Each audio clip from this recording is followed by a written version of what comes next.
Like we mentioned earlier, the Independent Policing and Oversight Authority is now investigating the killing of 7-year-old Geoffrey Mutinda that took place yesterday. The oversight body says it has sent its officers to the ground to ascertain the circumstances that led to the killing with the aim of taking action if the culprit is a police officer. NTV's Brenda Wanga reports that this is the third time IPOA has been called to investigate similar cases this electioneering period.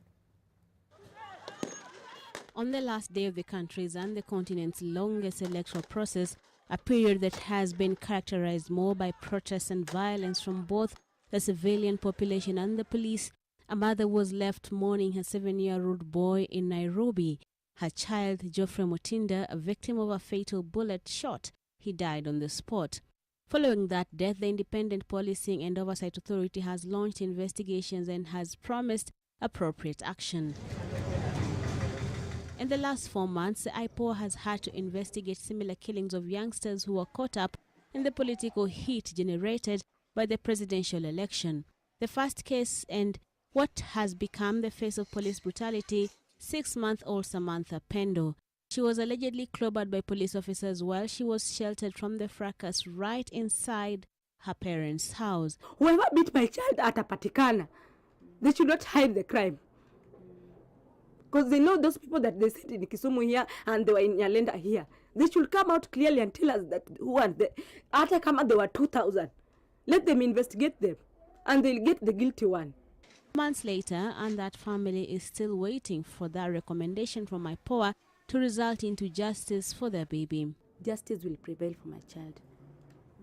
And IPOA, the ata wakisema that hawezi identify.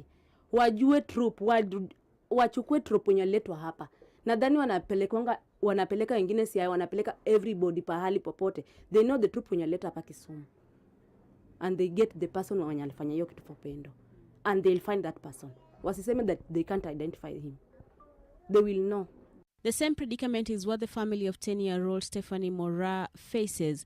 Her grave is still relatively fresh, and so is the pain and the anguish her parents continue to face every day in their search for justice for their child. Tulikuwa tunataka kujua ukweli, huyu mtoto aliwawa na askari, lakini hawajaongea kabisa. Mpaka saa hii sasa tuko stranded, hatujajua kitu yoyote. Na vile wa Kenya ama ulimwengu mzima inataka kujua ni nini imefanyika mpaka huyu mtoto akawawa. Their faith in the justice system remains feeble at best.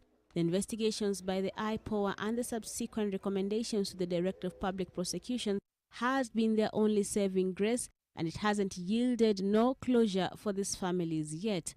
Vile uchunguzi ilisema kesi iende kotini ili serikali ione vile itafanya. Lakini serikali hajaongea kabisa. Sijawahi fuatilia kwa sababu walisema mpaka uchunguzi ishe. Sasa ndio tunaongojea tu tuitwe huko kotini. He just serve any justice for me. He just serve any justice. And now the family of the late Mutinda joins in this long wait for justice as they hope that the wheels of justice will turn and reveal the identity of their son's killer and that that person will face the appropriate punishment. Brenda Wanga, NTV.